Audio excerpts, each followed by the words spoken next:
สวัสดีค่ะ วันนี้จะมาแกะกล่องแบรนด์นี่เลยค่ะหรือเวตองให้ดูนะคะเรามาดูกันเลยนะคะว่าข้างในถุงมีอะไรบ้างนี่เลยค่ะเดี๋ยวดูกล่องนี้ก่อนนะคะนี่ค่ะจะบอกว่าช่วงคริสต์มาสเนี่ยทางหลุยเขาจะเป็นถุงตามเทศกาลนะคะทุกๆปีเขาจะเป็นเปลี่ยนถุงเป็นลายคริสต์มาสแต่ละปีก็แตกต่างกันไปนะคะปีนี้เป็นลายนี้ค่ะสีนี้โอเคเดี๋ยวมาดูของข้างในกันนะคะว่าเป็นอะไรมีการ์ดด้วยค่ะแล้วก็ผูกโบเขาผูกการ์ดผูกโบให้เรียบร้อยเลยมาดูกันนะคะเดี๋ยวแกะตรงนี้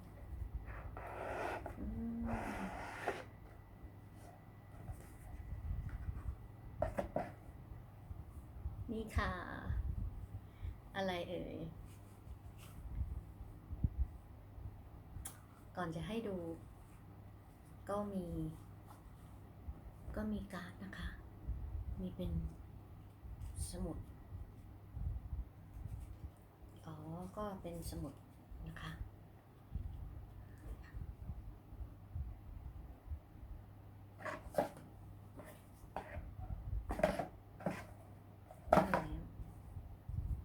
นี่เลยค่ะเต้นกำไรค่ะสวยมากเลยค่ะดูค่ะนี่ตรงนี้เป็นที่เปิดปิดนะคะแล้วก็เป็นเห็นไหมคะเป็นลายโมโนแกรมนะคะลายหลุยอะค่ะเห็นไหมคะน่ารักมากเลยเดี๋ยวจะใส่ให้ดูนะคะนี่เขาสอนวิธีแกะมา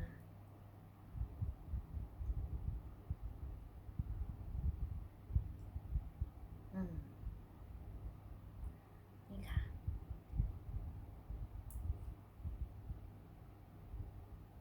กดลงไปใส่ไม่ยากค่ะน่ารักค่ะ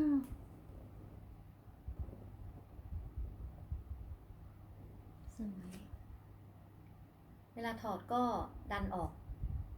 ไม่ยากค่ะก็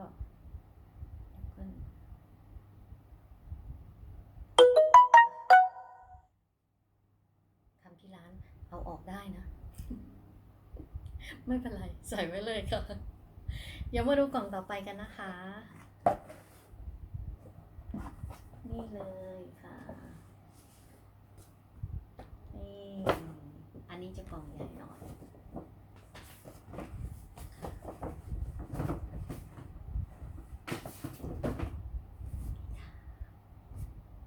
เหมือนเดิม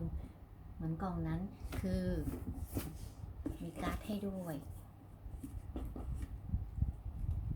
เป็นการ์ดเดี๋ยวนะคะจะเปิดให้ดูน่าจะเป็นแบบประมาณการ์ดปีใหม่การ์ดอวยวันเกิดไม่ใช่ขอโทษ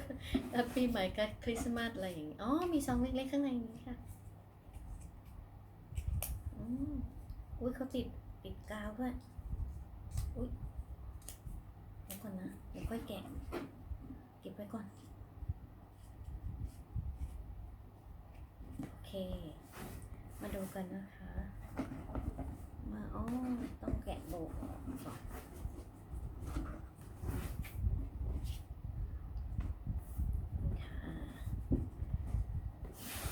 ชอบมากเลยเปิดอย่างนี้เปิดแบบนี้ค่ะนี่เลยนี่ค่ะอยู่ในถุงผ้าอะไรเอ่ย มาดูกันเลยค่ะ อยากโชว์ นี่ค่ะ เป็นเข็มขัดค่ะ เขาก็มีถุงผ้าให้แบบนี้นะคะ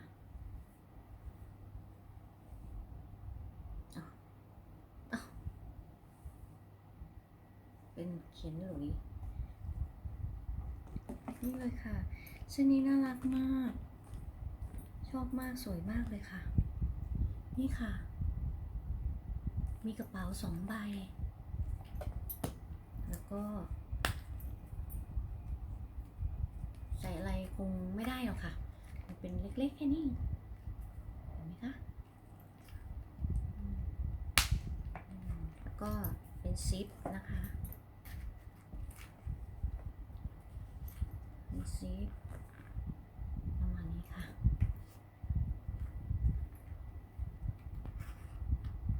อีกอันนึงก็จะเป็นนี่ค่ะ อ๋อ มีการ์ดด้วยเป็น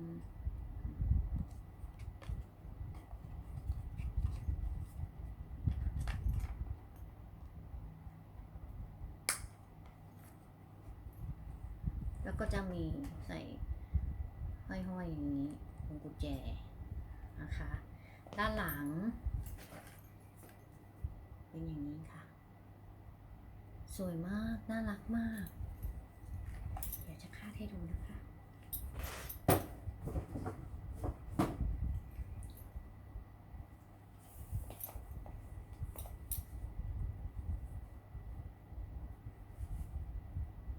คาดกับกางเกงก็ได้ กระโปรงก็ได้นะคะ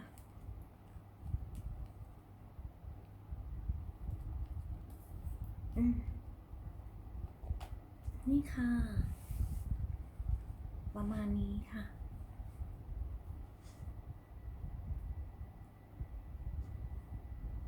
เห็นไหมคะแบบนี้ก็ได้